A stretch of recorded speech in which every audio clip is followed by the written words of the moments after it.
No matter if points are gained or points are lost, there will be much to discuss. For analysis regarding tonight's Winnipeg Jets game, here are Dave Manouk, Ezra Ginsburg, and your host, Drew Mandel. The Illegal Curve post-game show, presented by Play Now, the official sports betting partner of the Winnipeg Jets, starts now. You know, Dave Manouk, as we sit here on Thursday night, about to be Friday morning, a mere few minutes away, I'm getting a little concerned when it comes to the first tiebreaker for playoff positioning, regulation wins. Yeah. The Jets, struggling in that category, only have 4 regulation wins. Is it time to be concerned about the Jets' struggles in regulation time? I think you can pass on the struggles. I can pass on the struggles. My tongue Pass on is the concern. firmly in cheek, folks, before you accuse me of going off the deep end. The Winnipeg Jets victorious yet again.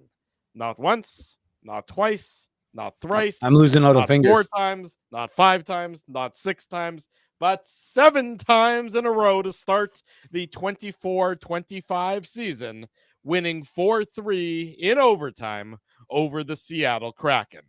With that, we say good evening, Winnipeg, good evening, Manitoba, and for all those joining us all around the world, good evening and good morning, universe, depending on where you may be. Like, I know Warren is in Oshawa at 1 a.m, so he's up, so I got to say good morning as well, and welcome to the Illegal Curve post-game show we had someone presented by Play Now.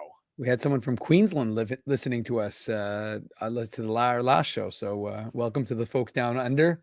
I think it would be good afternoon there, though. So, I mean, yes. I got to cover good evening. I got good morning. I got good afternoon. I'm covering all the bases. Wherever you're watching, wherever you're tuning in from, we appreciate. There you go. John Chan is in Singapore, if I recall correctly. That's true. Sean is in the Maldives. We got people all around the world checking in to talk about the Winnipeg Jets.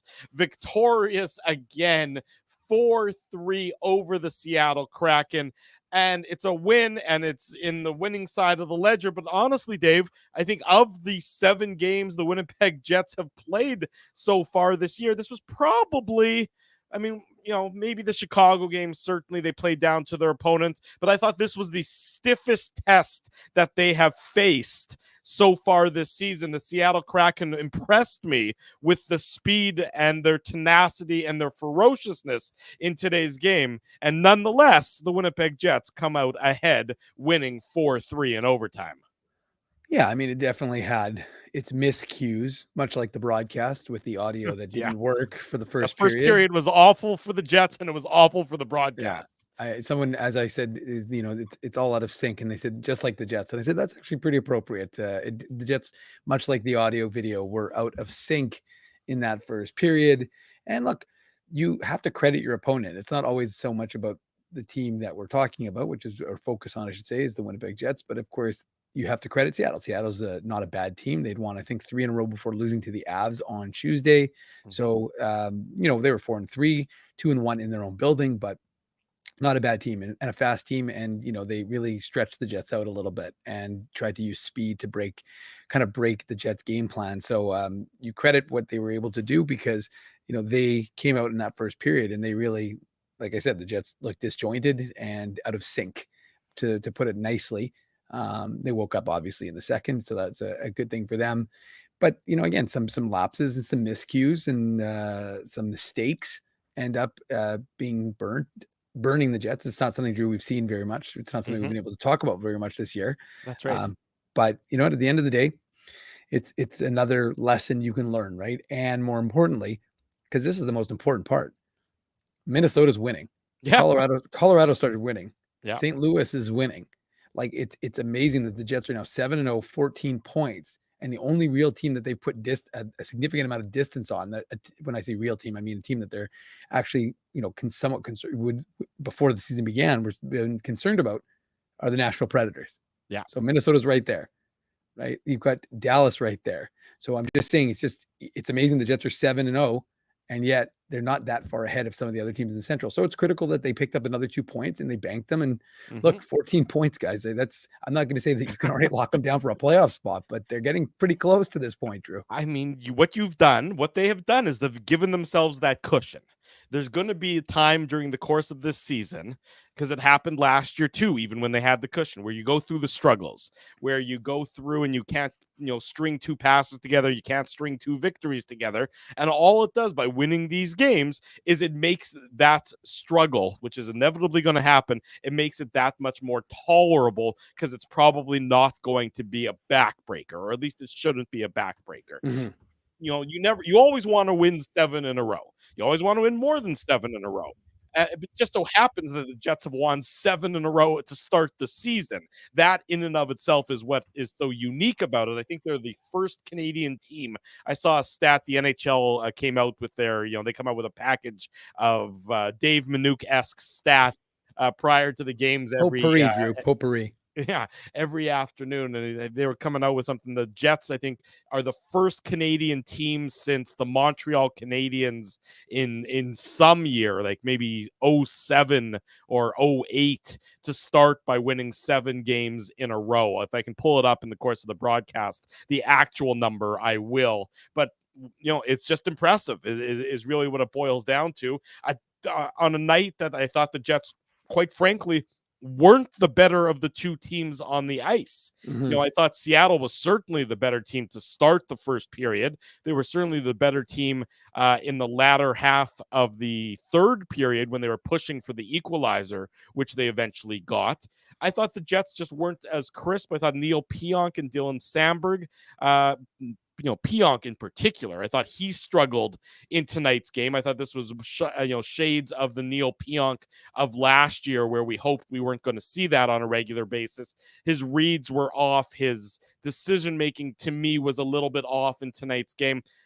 More negatives than positives, probably, for the Winnipeg Jets in the course of tonight's game. But you still come ahead as the winner. So that's a pretty good sign. That's a pretty good position to be in if you're the Winnipeg Jets, is that things weren't clicking as well as they had been, and you still managed to grind through it, persevere through it, shake off the slow start for, was that now 3 or 4 straight games where they've given up the first goal, and they still come out on the right side at the end of the contest. Yeah, I believe that's 5 of the 7 games now, Drew, that they've given up the first goal. I think I saw that. But, look, it's at the end of the day, it's one of those it's a game that the coaching staff is going to not love. They're not going to, some of the breakdowns, which we'll get into when we start doing our play now game recap. But yeah, look, there's a game like that where you blow a 3-1 lead. You can't call it a Picasso. You can't say that it's something that you're going to be thrilled about. Yeah, you're very happy to get the 2 points and you're happy to move on to Calgary with a chance to keep this rolling. But at the same time, there are some, concerns. I mean, the power play looked good, even though they only had the 1 chance. The power play was good again, and even though they didn't score, for sure. Yeah, even though they didn't score on the power play opportunity, it was shortly thereafter. That's another sign of positivity, I should say, for the organization, because it's not that it was, again, it didn't struggle, right? Like, they haven't had a lot of chances, but I thought it was pretty good.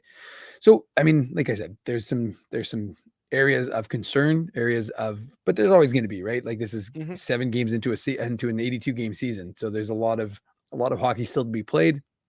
And these coaches watch the game, they're going to break it down. They're going to have a chance to evaluate the team as a whole, as we will try to do on this broadcast. And ultimately they'll, work on the parts of the game that they didn't like, focus on some of the positives that they took away from it, and then move on to Calgary. That's right. Calgary's next on Saturday night. Of course, Saturday morning, the Illegal Curve Hockey Show will get you set for that 9 a.m. on Saturday back here on our YouTube channel. So be sure to subscribe, smash the like button, set the reminder. Be sure to join us on Saturday morning. But you're joining us now. It's the Illegal Curve post-game show. Now it's Friday morning. Drew Mindell, Dave Minuk, so many of you, thank you for being here. The post-game show brought to you by our friends at Play Now. before we get into the game recap, the Play Now game recap, Dave, interesting note from Mike McIntyre. I'm just seeing this come across Twitter, that the NHL, you would think that when one year ends, another year begins, they wouldn't continue counting it. But apparently the NHL it's like 15. it counts combined seasons. So the Jets are now up to 15 straight victories over between last year and this year. And the NHL considers that the same streak.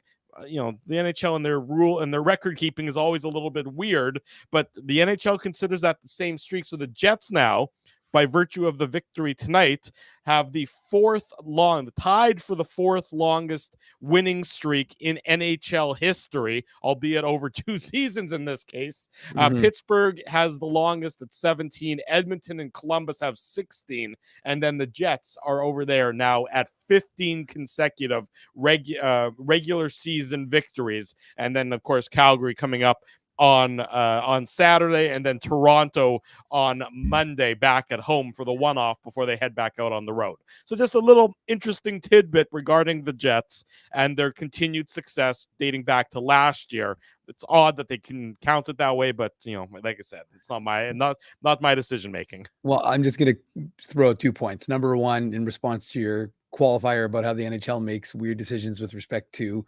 how they can count things. This is an NHL that the 1.0 history is currently resting with the Utah Hockey Club. So I don't know that it's not even resting with Utah. I guess it's kind of in limbo. You're right. Sorry, it's in limbo. Utah has cut ties. But so the point is that you've got an opportunity to, like the NBA did, just give it back to the original franchise. Again, I'm not going to go on a long soliloquy. I don't really care this that is much. Remus's thing, and it's really annoying, but we've heard it all. I'm not going to. Just enough to talk about. Yeah, no, I'm not going to waste time. And but now you've thrown me off my other point. But Sorry. I was going to say that the Jets don't want to talk about last year. Now they don't want to talk about the playoffs, and they don't want to talk about the regular season. So again, you have to kind of make it both things. So I suspect that if you ask the Jets, they're not going to say, well, it's eight from last year, 7 from this year. They're going to focus on the 7 from this year. It makes it fun for Mike and guys like us to have a little fun with it. But I suspect that if you actually mention that to anybody in the room, they'd look at you like you had 2 heads. They'd give you one of those Blake Wheeler-esque withering stares. Well, we don't really get those anymore, but you get some sort of quinzical look, I would say. I would say that's probably a fair way to go about it. Let's get into the goal-by-goal recap. We do this on each and every episode of the Illegal Curve post-game show. It's the Play Now game recap. The Play Now game recap. Big thanks to our friends at Play Now for their continued support of the Illegal Curve post-game show, and of course the Illegal Curve hockey show, and of course illegalcurve.com. Learn to bet with Play Now, the official betting partner of the Winnipeg Jets. Sign up and get up to $250 in bonus bets. Conditions apply. 18 plus. Again, enjoy responsibly. So a real sluggish start to the game for the Winnipeg Jets. Just didn't have a lot of jump, didn't have a lot of skating speed to their game to start. Contrast that with the Seattle Kraken, who to me looked like they came out like a cannon. They were just absolutely all over the ice, all over the Jets. A faster team the Kraken were than I really remember them from last year. Last year was not a good season for them, and albeit a pretty similar team, but they just seemed like they had more jump and more speed in their game, certainly to start tonight. And they get the opening goal as a result of that. It's Matty Beniers at the 11:27 mark of the first period. He opens the scoring for the Kraken. Assist on this one it's unassisted. Pardon me. No assist on this one. Yeah. It's it's a real nice shot by Beniers. He goes short side on Connor Hellebuyck to open the scoring. Didn't love how the Jets played it. Didn't really love it how Neil Pionk played it. I know I'm going to be mentioning his name, and I'm not trying to pick on him because he did do some good things in the course of today's game. But when the puck is on Beniers' stick and he's got you look at Pionk and he's sort of in no man's land. He's not close enough to Beniers to make a play. He's not far enough back he's just sort of stuck there and doesn't know how to react. Beniers is really coming into his own, already the Calder Trophy winner from a number of years ago, but you can see his game is continuing to develop. This was a bullet of a shot, giving the Kraken the early 1-0 lead. Yeah, I mean, first of all, you got to give Larson credit for a great breakout pass, stretch pass, I should say, out from behind his goaltender to the forward, and yeah, the Jets defense is not particularly great on this, that top line opportunity, and yeah, you're right. Neil Pionk kind of stops and then waits, and that moments of hesitation gives Beniers the time and space, and he picks the corner. I mean, that's just it's a rocket of a shot up and over Connor Hellebuck's shoulder, so. It's not the best defense. Kyle Connor gets a little bit turned around when he has a chance to, when Dylan Sandberg, when he has a chance along the wall to make a play, he doesn't make it. So it's kind of a number of guys failing on this play, Drew, right? So Sandberg has a chance to make the stop, doesn't. Now Kyle Connor kind of ineffective with his stick. And again, Beniers gets that puck and has a wicked shot, as you described, and makes it a 1-0 game. Yeah, exactly right. So, I mean, good start for the Kraken, a well-deserved start in that they take the early lead in this game. They outshoot the Jets 12-7 in that first period, but for a while there, Dave, it was way more one-sided than 12-7. Yeah, it was 11-4. I think it was 11-4 at one point, or 11, maybe even 11-2. It was for sure 11-4. It was more one-sided. 12-7 sort of flattered the Winnipeg Jets, as this Kraken were by far the better of the two teams. Early in that game, or in the first period, the Jets had to kill off a penalty as or Dylan DeMello, I believe, took the only penalty of the first period. He did. Yeah, he had an interference penalty. The Jets penalty kill did what it needed to do. The Jets are being very adept at staying out of the penalty box. If I am correct, and I'm going to look this up right now, I believe they're the least penalized team in the entire NHL so far this year. When you don't take penalties and you have a good penalty kill, that's generally a recipe for success. But the Jets have generally been a fairly disciplined team over the last number of years, and you're seeing that so far this year in that they have not taken very many penalties. They've taken 11 penalties, all of the minor penalties. That's tied for the least in the NHL with the New York Islanders. So there you go. That's a pretty good stat for the Winnipeg Jets in terms of staying out of the penalty box. Yeah, no, I mean, there's, again, discipline. That was one of the biggest things that the Jets were going to have to be. Now, again, we were basing it on the fact that their PK was so atrocious last year, and it's been a lot better this year. And, it's only 15th. But as we said last year, Drew, if you could just be in the middle of the pack, it would be a victory, because I believe this time last year, they were around 30th in the NHL. Yeah. So, I mean, it's a small, and again, part of it is that they don't take a lot of penalties. So they're not getting opportunities to, increase that, because they're not killing off that many. But, like I said, I like the fact that the way they played it, and you wondered if that did give them a little bit of a boost, being able to kill the penalty in the first. Yeah, and then they start off the second period much better. It's very similar again to almost the St. Louis game. That the second period was definitely a much better period. I was going to say, a memo to other teams and to the Jets opponents this year: jump on them for more than just one goal in the first, because the Jets seem to give you a relatively easy first 20 minutes, and then they decide that they want to get their skating legs on, and then they decide that they want to get into the game. And that happens in the second period. Before they tie it up, Joey Decord, who actually played pretty well, I thought, for the Seattle Kraken in net tonight, he made a great save, I believe, off Neil Pionk early in the second period, where it looked like Pionk was going to tie the game, but Decord was up to the challenge. He probably held on to it for about a fraction too long. A few one-times that I suspect it's in the back of the net. Easy for me to say, but you're right, Drew. It was that sense that the Jets actually woke up. Cole Perfetti had a good chance right after that Pionk chance. So that was one of those things that you kind of got a sense, and obviously they tied it shortly thereafter. But the point was, you could kind of get a sense that they whatever that was said in the intermission woke them up, because they had been slumbering in the first. They were sleeping in Seattle. They weren't sleepless in Seattle, and then they woke up in the second. Well, sleeping sounds like a delightful thing to be doing, but we're glad that almost 400 of you are not sleeping just yet, that they're putting off the sleep. Sleep is for the weak, especially for those who are in the central and the eastern time zones, where it would actually be quite late. Those of you who are overseas, as we talked about, you guys are middle of the afternoon. It's probably not quite nap time just yet.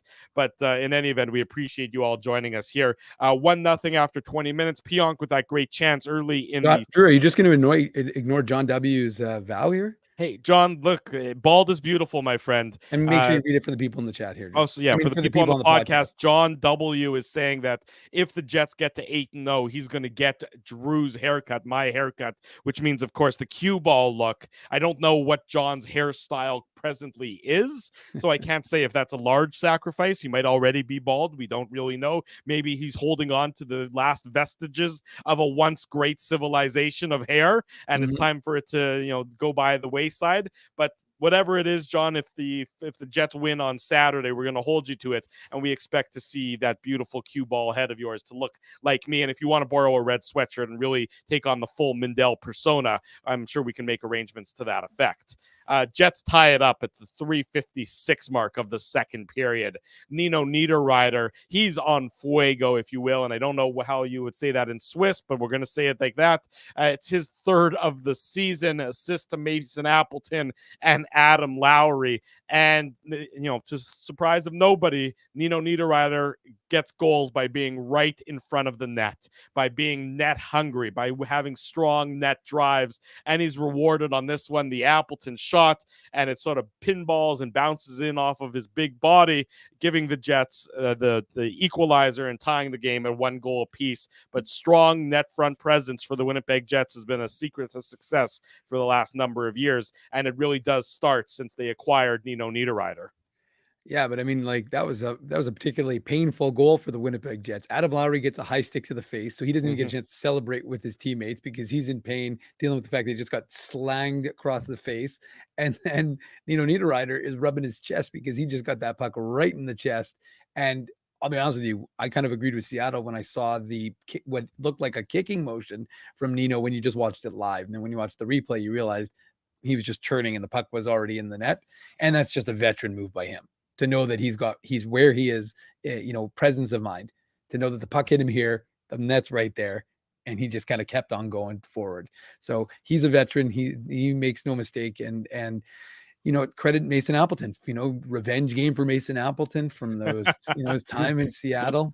Yeah, I'm sure he was salivating at the opportunity to get back at them. But I don't know about that. But it's a fair point by you, Drew. But and the other thing also, you got to give Colin Miller, recognizing that there's an opportunity that the really, because at this point there's only 2 Kraken forward back, because I think they thought they had dumped the puck deep enough that they could get a line change. Colin Miller holds the puck into the neutral zone and gets it up quickly to Mason Appleton. So a nice heady play by Colin Miller. And sure enough, the Jets are able to equalize the game. And you could, again, like I said, we had just talked about before with the Perfetti and the Pionk chances, but you kind of sense the game was kind of turning a little bit in Winnipeg's favor and that they'd woken up. So that goal was sure enough to get them excited and get them back into that hockey game. Yeah, 1-1 at that point in time. And then the Jets, I'm going to say catch a break because, and it's the right call. So I'm not saying that they catch a break because the officials make the call. I just think Yanni Gourde was unnecessary on this one. I don't think he needed to go into the blue paint. The Kraken were in a very good position to get the equalizing goal. To retake the lead. They had an opportunity. I think it was Burakovsky and Gourde just, inexplicably a little bit, gets a little bit too close to the blue paint. He interferes with Connor Hellebuck. As a result, the goal, which was a good goal and went in the net, is disallowed. I just think Yanni Gourde maybe lost track of where he was on the ice a little bit. No doubt about it, interference was the right call. I mean, the officials barely spent any time on the headset, which tells you how obvious it was, Dave. But that, to me, certainly was a TSN turning point in this game, whereas opposed to the Kraken getting the lead back pretty quickly after the Jets tied it, that goal gets taken off the board and remains at 1 goal apiece. That's right. It's a huge play, and whether there you go. Snackatoba says it on the for the podcast. Snackatoba says, I think it goes in without the interference. I agree, but once he interfered with Connor Hellebuck, everything, the fruit from the poisonous tree is still poisonous. Exactly. So, look, it's one of those TSN turning points, Drew, if we can call it that, because I think it's just and again, whether it required them to go to Matt Prefontaine, the video coach, to make that call, or whether Scott O'Neill, listened to the defense, the goaltender, and called it right away. But yeah, it's always a huge play because the Jets had started to build back that momentum, and credit Seattle, because we always talk about it, right after you give up a goal, you sit back. and they didn't. They kept coming at Winnipeg. So you like that. If you're Seattle, you're thinking, okay, we're showing some strength here, and they score. Now, of course, as we just discussed, it was disallowed, but it's a huge play in the game because, from Winnipeg, you're building and you're feeling good and feeling confident about yourself. And suddenly, you give up something like that. It's unfortunate. Goals, the challenge, it's confirmed. And, like we discussed, it gives you a lot of, positivity to take forward because, again, you're feeling bad that you just gave up the goal, but at least this way, okay, well, you can delude yourself into saying that it wouldn't have gone in without the interference. Yeah, it certainly was to the Jets' advantage that does not go in. The Jets take advantage of that and make it a 2-1 lead. So the bad 20 minutes has turned into a 2-1 lead for the Jets as they find their game in the second period. It's Gabe Vilardi. It's his first of the season. It's a great display of patience. It's the Seagram shot of the game. Why not? Seagram's shot of the game. Big thanks to our friends at Seagram's for their continued support of the Illegal Curve post-game show. Seagram's VO, integrity, tradition, and craftsmanship. Ironically, that's what's also on Dave Manouk's business card. It's both Seagram's VO and Dave Manouk have integrity, weird how that works, and craftsmanship, synonymous with one another there. But it's Gabe Vilardi. You knew that he wanted to get off the schneid. You knew he needed to get off the schneid, and he gets off the schneid, but it doesn't happen without the great defensive play at the Kraken blue line by Kyle Connor. He backtracks. He makes the steal. He absolutely just prevents what looked like it was a no-doubter. It was going to be an easy breakout for the Kraken.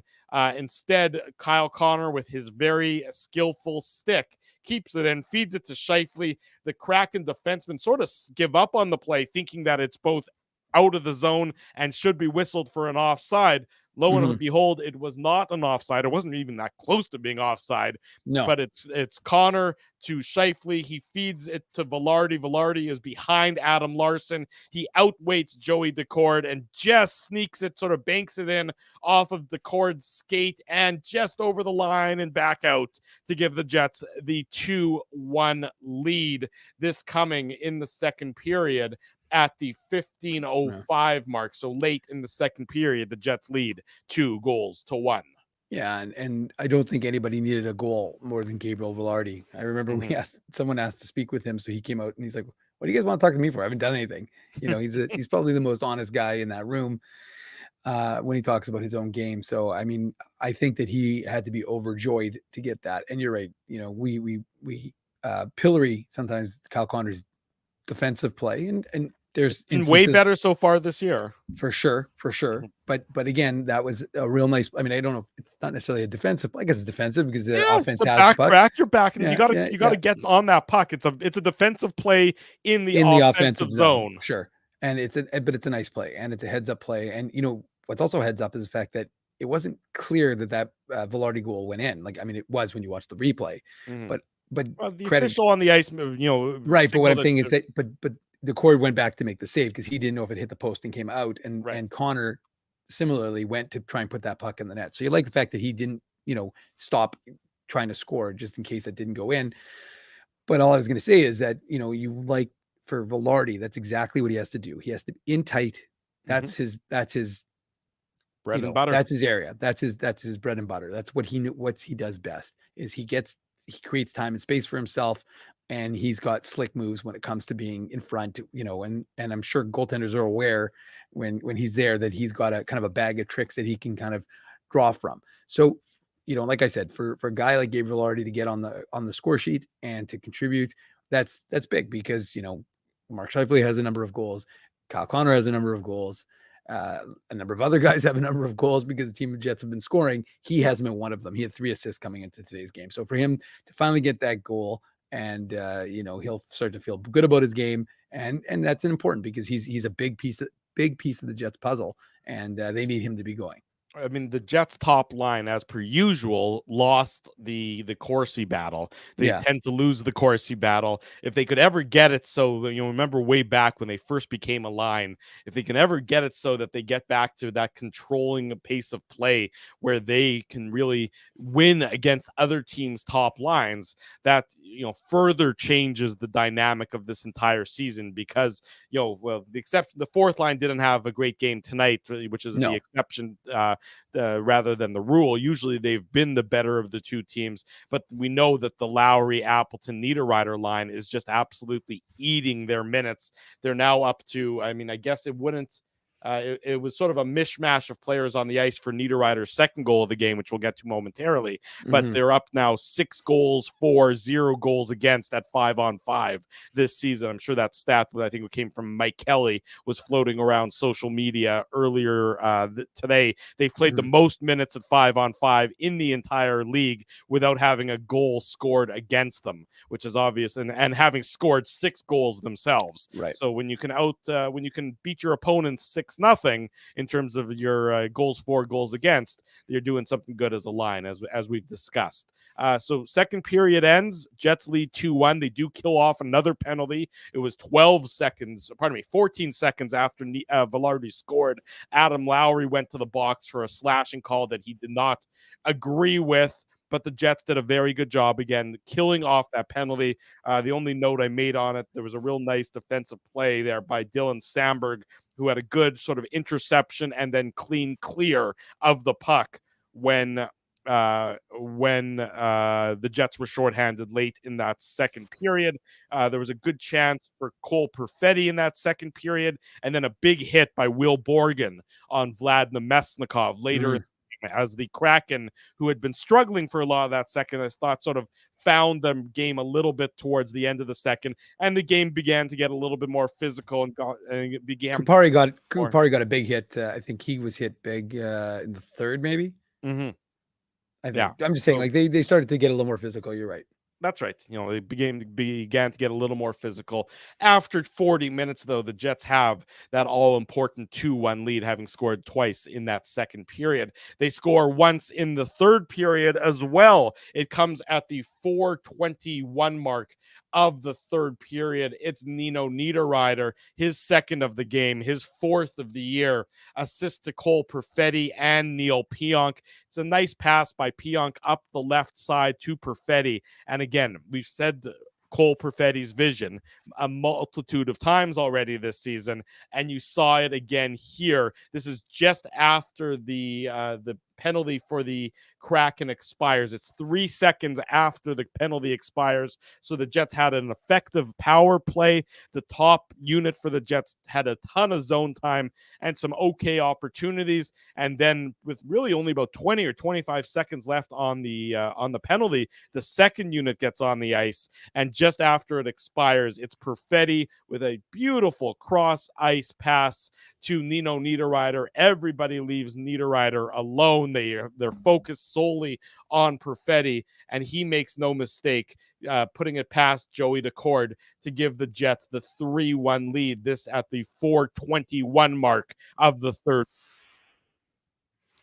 Yeah, that it definitely was a little bizarre because it was a little Keystone Cops-esque, if you will. I think it was former Winnipeg Jet Brandon Tanev was trying to clip skates with the Seattle defender. I can't remember who that Seattle defender was, Drew. It wasn't Larson. It was, I don't remember who the left side guy was on that play, but regardless, they clip skates, and that gives Nino Niederreiter all he needs. And you like the little pump fake by Nino. He gets, Joey Decord to bite on it. He also gets, it was Alexiak. Oh, Alexiak. Okay. Yeah. So those guys go down kind of in a heap, and he gives Nino Niederreiter exactly the space he needs. And one of the guys that we talk about, sorry, what were you saying? I was going to say, and it was a great sort of pump fake by Niederreiter to freeze the cord, and then he takes another 2 steps and the Niederreiter takes another 2 strides, maybe 1 stride to his left. So that was a completely empty net for him to shoot out. After after Tanev and Alexiak hit the ice, the cord bites on the pump fake like a defensive back on a stop and go, and Niederreiter into the empty net. Yeah, and look, Nino Niederreiter up to 4 goals is big, because one of the things we talked about with that Lowry line, regardless of how you number them, they need to produce. They can't just be a checking line. They have to be able to score as well. I mean, obviously, if you can shut down the McDavids and the top lines of the opposition, that's important. But you definitely need to have them scoring. They have to be contributing. And Mason Appleton is on pace for a career year. Niederreiter could be on base, and it's early. It's only 7 games in. But again, it's one of those things that you need to have that top 9 scoring. And right now, they just have a top 9 that are scoring. And Niederreiter contributing is big because, like I said, it's good to be able to hold, but you need to be able to add. And I think that's what these guys are doing this year. And the Jets are the beneficiary of it early on, especially the way, you outlined it, Drew, right? How good their line has been. Mm-hmm. So for me, and look, let's call it what it was. I mean, that's a phenomenal play by Cole Perfetti. I mean, they're watching him. Like Doug doesn't think so. Doug, we love you, but Doug didn't think it was that great of a pass. I said to Doug, "You're a tough marker, Doug." Yeah, no, I thought I saw Doug saying that he wanted someone to go back and look at the Perfetti pass. But yeah, look, I mean, he passed it through what? I mean, he's got Larson looking at him, and then he gets it past Larson, gets it. I disagree, Doug. Honestly, like he anticipates where Nino is going to be, puts it onto his stick. And look, I give credit to where credit is due. Nino makes the move that sets up the goal, but Perfetti puts that pass where it needed to be. And look, this is the beauty of the Illegal Curve Hockey Show, the Illegal Curve Post Game Show. Everybody in the chat, everybody on the screen is entitled to an opinion. What I say isn't always right. What Drew says is generally wrong, and what you guys and girls say can sometimes be right, sometimes wrong, where it's always open for discussion and interpretation. That's the beauty of this. There's no right or wrong unless, I'm saying it, and then it's probably right. But anyways, I thought it was a heck of a nice pass by Perfetti, and you can see the confidence in him, whether it's defensively, which we talked about in the last game, or offensively. And that's significant for Winnipeg. Yeah, exactly right. The Jets have that 3-1 lead early in the third period. The question is, can they hold on to it? Are they able to shut it down? The answer is not in this case. Rarely it's not, but today was one of those games that Kraken come within a goal at the 11:01 mark. Jordan. And by the way, Drew, just before you get into it, could you feel it? Could you feel it a little bit? Like it was? Yeah, a little bit I did, yeah. Yeah, like sometimes you get a feel for when you're watching a Jets game, and to me, like a 3-1. It's because they didn't really play that great today. I mean, let's be honest. I mean, they win the game, and you get full credit for that. But by and large, like I said earlier in the post game show, I thought the Kraken were certainly the Jets' equal, if not better than the Jets for a lot of this game. So I did sort of feel like that Seattle certainly wasn't out of it when it was a 3-1 game, tonight. Okay. Yeah. I just was curious because like I said, when I was watching that, I mean, throughout the course of the game, I thought Seattle was into it, but like specifically in the third with the Jets up 3-1, it was like one of those ones that don't rate the headline just yet. Mm-hmm. I would agree with that. And the Kraken do get close again, as we mentioned. It comes at the 11:01 mark. Jordan Eberle gets his 6th of the year, assist to Jared McCann and Matty Beniers. And I mean, Neil Pionk, it starts with a giveaway. He's at the Jets blue line and he just fires it out and he puts it right onto the stick of Adam Larson. And what did we see from the Kraken early in tonight's game is how quick strike they are, how quick they are at transition. And when you put the puck right onto their defender's stick, albeit at the Kraken own blue line, they were able to transition the puck up very quickly. The problem I don't love the initial play by Pionk to put it onto Larson's stick, but then I don't love that he sort of panicked as a result, over pursues on Jared McCann after the Kraken, get into the Jets zone, leaving Jordan Eberle basically all alone in front of Connor Hellebuyck. And Eberle is a very skilled, very smart player in this league for a long, long time. I mean, you give him that much space, he's going to do some damage, and he does, beating Connor Hellebuyck with the backhand to make it 3-2 at this point in the third period, in the latter half of the third period. I mean, I would look at the Jets forwards as well, Drew, and be like, where exactly were they planning on going? Because, I think that Mark Scheifele anticipated that puck was going to get out. So he was already turning up and heading out of the zone. Well, but I mean, I don't have a problem necessarily with how the forwards played it. It just starts. There's with nobody. Pionk. But Sure. No, I don't think Pionk made a great play, but the Right. point, I guess what I'm saying though here is that you've got kind of a lack of, like, look at this, like everybody is on the left side Right. and Jordan Eberle Everybody over pursues. So there's no that's right. question about that. So you've got way too many guys and the structure breaks down. Mhm. So you don't have someone saying, okay, Pionk is committing, I've got to cover Pionk. And throughout the course of this season, and again, Right. admittedly, it's only been a month or less than a month, sorry, like 2.5 weeks. But generally speaking, this team has guys covering, right? So if you see Pionk or Morrissey or, whomever, that generally speaking, one of the forwards has been there to cover for them. Now we don't see that in this play. And look, Jordan Eberle doesn't have the foot speed that Jordan Eberle used to have. Right. His hands are still pretty freaking good. I mean, When honestly, like that was silky. That was silky smooth, right? Like that was a real nice play by him to get that puck past Connor Hellebuck and to make it a 3-2 game. Yeah, 3-2 at that point, and then the Kraken tie it up with 16 at the 16:38 mark. So 5 minutes and 37 seconds later, they complete the comeback. Matty Beniers, who was all over the score sheet tonight with 2 goals and an assist, he gets his second of the season, second of the game, assist to Brandon Montour, who was also all very effective for the Kraken tonight, and Jared McCann. You can see that the Kraken are a top-heavy team when it comes to their offensive output, I would say. Just a great tip by Beniers, a nice tippable shot from Montour as well. No chance for Connor Hellebuck on this one, and you did sort of feel that this was coming, especially after the Kraken had made it the 3-2 goal. They tie it up 3-3 with just over 4 minutes to play in the third period. Yeah, I mean, again, the Jets, it's unfortunate because the fourth line had been very good. And it's a bit of it's a hodgepodge because Kupari's out there with Appleton and Lowry, because I guess he took the face off. Right. And Kupari has a chance to get, so I shouldn't say the fourth line, I should really say the Lowry line with Kupari on it.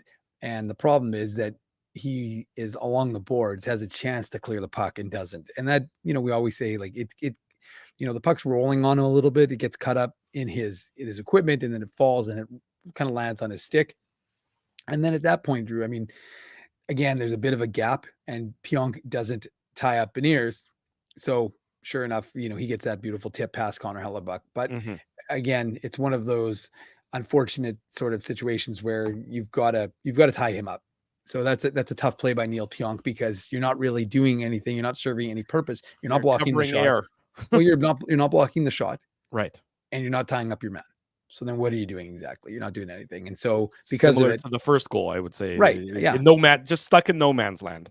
That's right. And so ultimately, that it kind of felt like that was coming, especially after they made it 3-2, that 3-0 goal was going to be there. And both teams played the final 4 minutes very cautiously. Both teams seemed like they were fine, taking a point each and then figuring it out in overtime. And that is what happened. The overtime winner is, this can't be right. It's saying, sorry, NHL.com. I got to refresh it there for a second. It said Neil Pionk scored the overtime winner at first. I'm like, that's not right. Ehlers. They knew you mentioned him so many times, Drew. They're like, that's right. They had him in the brain. Yeah, Ehlers, the overtime winner with a delayed penalty coming to the Kraken. So Connor Hellebuck sprints to the bench. Well, he skates to the bench to be more exact. Ehlers jumps on the ice. Kyle Connor finds Ehlers as the trailer. He lets the shot go, and it's probably one that Joey Decord wants back. It squeaks through Decord and squeaks over the goal line, although I think Kyle Connor was right there as well to bat it in if it hadn't gone in on its own. And the Jets escape Seattle, winning 4-3, the overtime winner off the stick of Nikolai Ehlers. The Jets improved to that perfect record of 7-0, for the Winnipeg Jets. And again, not their best outfit, not their best effort, not their best, most prettiest win of the year, but it's a win in the win column. And the Jets, like I said, improved to 7-0 now, Dave.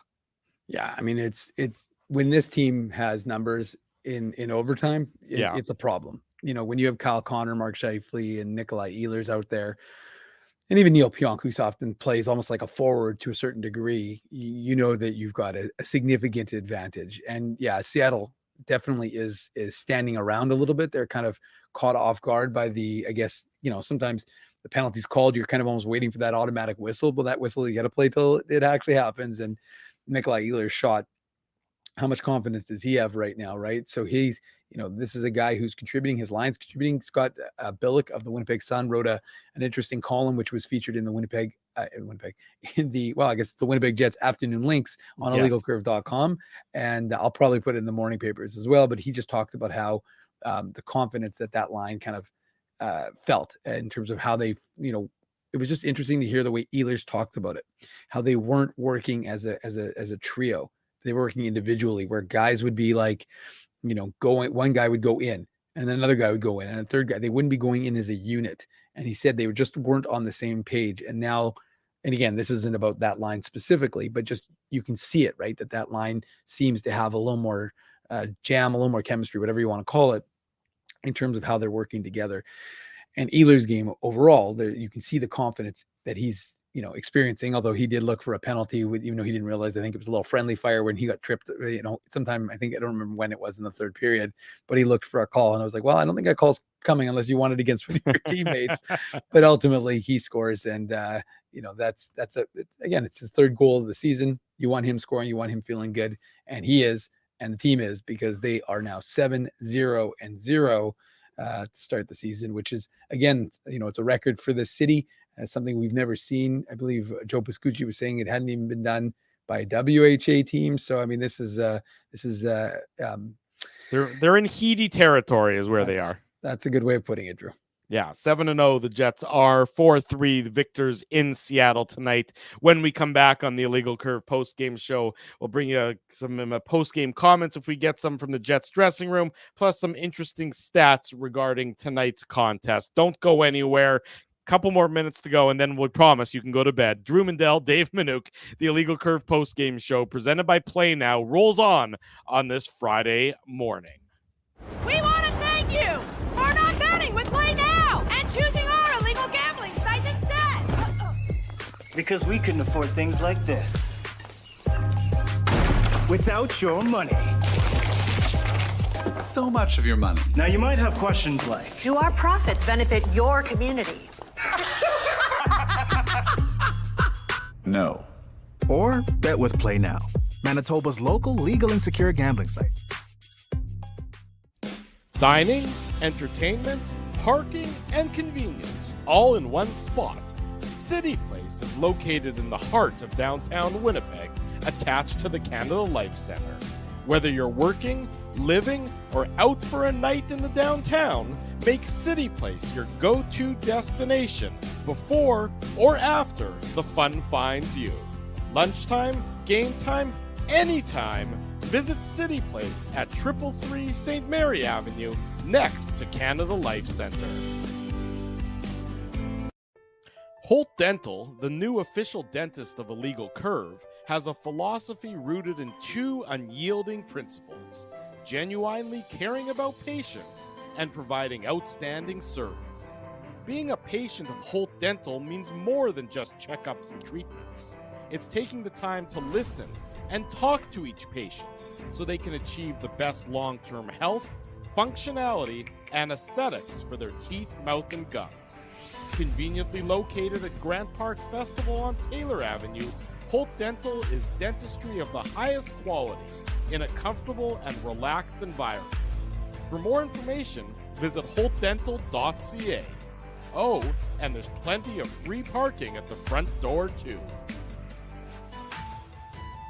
Celebrating its 40th year as Winnipeg's home for stand-up comedy, Rumors Restaurant and Comedy Club has recently been named Canada's top comedy club and a top 5 comedy club in North America.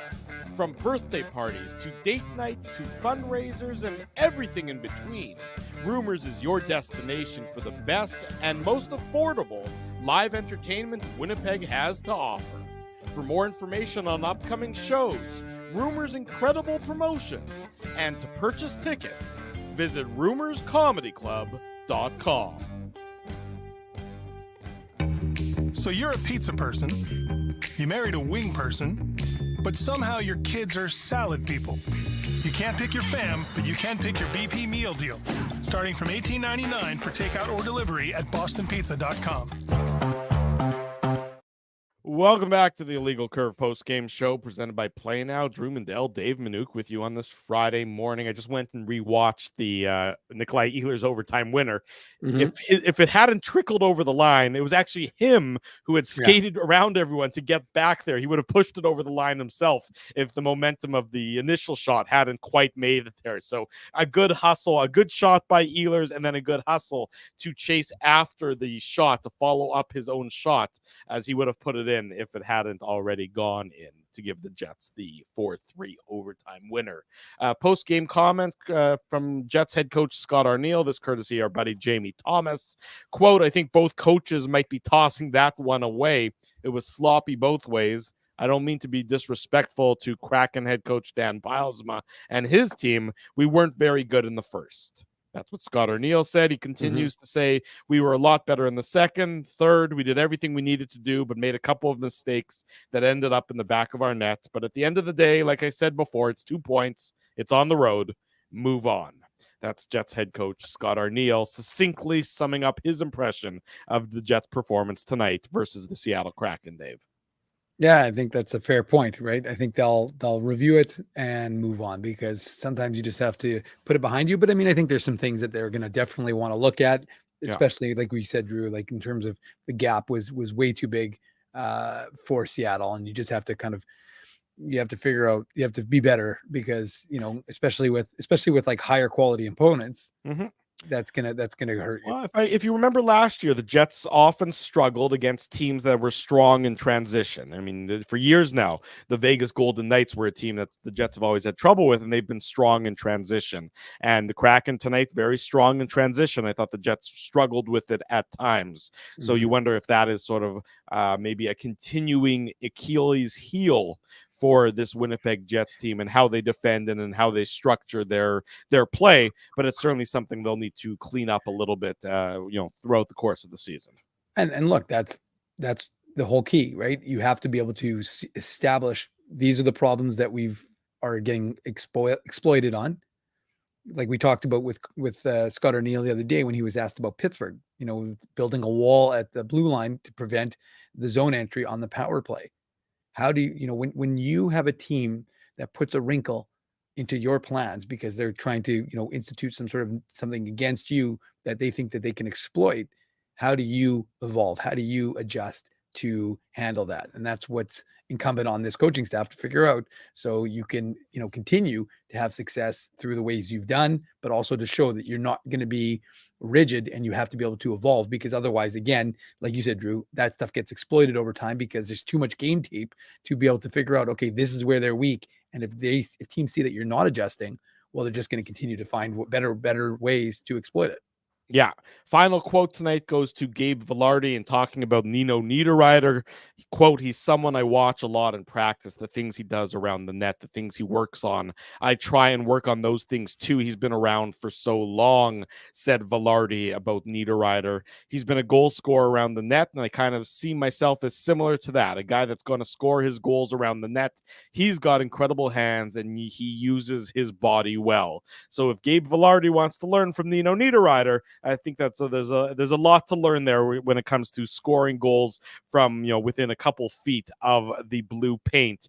Niederreiter got 2 tonight. Vilardi got 1, so they certainly were impactful on tonight's Winnipeg Jets victory in Seattle against the Kraken, as the Jets improve to 7 wins and 0 losses on the season.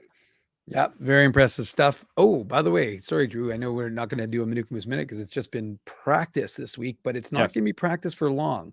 Over 300 of you in the chat. The Illegal Curve Zone for Manitoba Moose games is back for the season, which means we have tickets to give away. The home opener is on Saturday, 2:00. They're the visiting Rockford Ice Hogs will be in town. So if you want to see the Jets up tomorrow, well, Saturday, tomorrow, yeah, then we can get you some seats. So if you want to go, send me an email, dave@illegalcurve.com, or slide into my DMs, IC Dave, and we can get you some tickets in the IC zone. And you can see Lambert, Parker Ford, Nikita Chibrikov, Elias Salamonson. The names you can see Dave. Dave will be there. They usually they usually shine the spotlight on Dave at least once, twice each period, just so everybody knows what Dave is up to in the course of the 60 minutes of a Moose game. I will be doing color alongside. I'm going to be doing color alongside Daniel Fink. So you'll see me in the broadcast booth. If you look, usually I'm on the lower gondola. For game one, I will be in the upper gondola, giving Dan an assist in the broadcast booth. So you'll hear my voice on the radio potentially, and we'll see. It should be a good game. So it'll be a lot of fun. And I got to mention, because of course, looking at the OHL, there's a game, Kevin He versus Colby Barlow, and the Oshawa Generals versus the Niagara Ice Dogs. Kevin He, named captain. He's the 19th captain in Niagara Ice Hogs history. And he and his Ice Dogs defeated Colby Barlow and the Oshawa Generals 4-3. Kevin He scored 2 goals, his 10th and 11th of the season. So he continues to find the back of the net and have a lot of success. Colby Barlow didn't have any points. So Kevin He wins the battle of Jets prospects in tonight's OHL action. There you go. That'll wrap up tonight's Illegal Curve post-game show presented by Play Now. Big thanks to Play Now for their continued support of Illegal Curve hockey. Big thanks to all of our other sponsors, Rumors Restaurant and Comedy Club. Joe Dombrowski is in town starting tomorrow. The shows are all sold out, so much so that they've added an extra show Saturday afternoon. So if you want to see Joe Dombrowski, there's a Saturday 3:30 p.m. matinee at Rumors. Get your tickets, rumorscomedyclub.com. Big thanks to Holt Dental, City Place, Monday at 12 noon. If you're in the downtown area, or if you want to come downtown, we will be doing a live on location noon hour broadcast at City Place in the food court where we were for the playoff games last year. We're back every month at City Place. We're getting you set for the Jets and the Leafs on Monday night. So if you're in the downtown neighborhood, come visit us Monday afternoon at City Place. Big thanks to City Place for their support of Illegal Curve.